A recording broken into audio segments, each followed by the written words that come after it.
বিরতির পর স্বাগত। হিন্দু ধর্মাবলম্বীদের অন্যতম লোক উৎসব হচ্ছে চড়ক পূজা।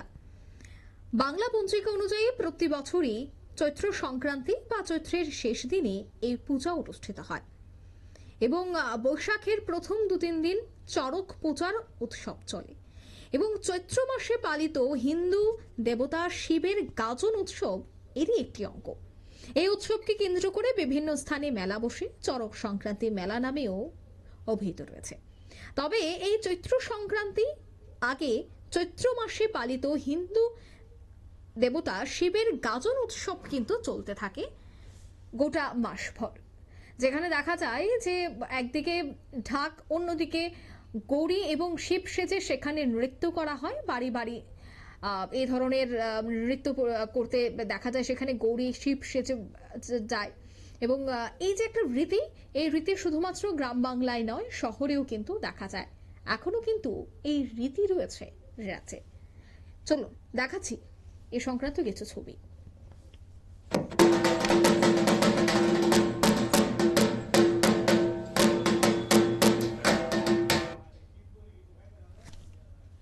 আপনারা দেখলেন সেই ছবি।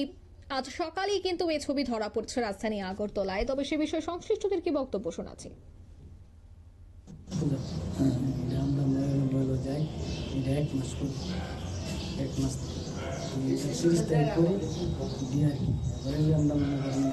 মানুষের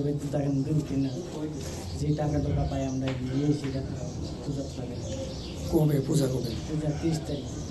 কি কি আয়োজন থাকবে? থাকবো অনেক কিছু নাই, অনেক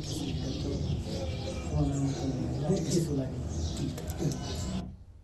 আপনারা শুনলেন তাদের বক্তব্য। চড়ক পূজা বা পাঁচমারা মেলা গাজনের হিন্দু লোক উৎসবের অংশ, যা দেবতা শিব এবং ধর্ম ঠাকুরের সম্মানে অনুষ্ঠিত হয়। তবে 1 মাস ব্যাপী কিন্তু তারা বিভিন্ন জায়গায় তারা ঘুরেন এবং সেখান থেকেই তারা চাঁদা নিয়ে এই চড়ক পূজার আয়োজন করে থাকেন। নিয়ে নিচে ছোট্ট একটি বিজ্ঞাপন বিরতি, সঙ্গে থাকুন।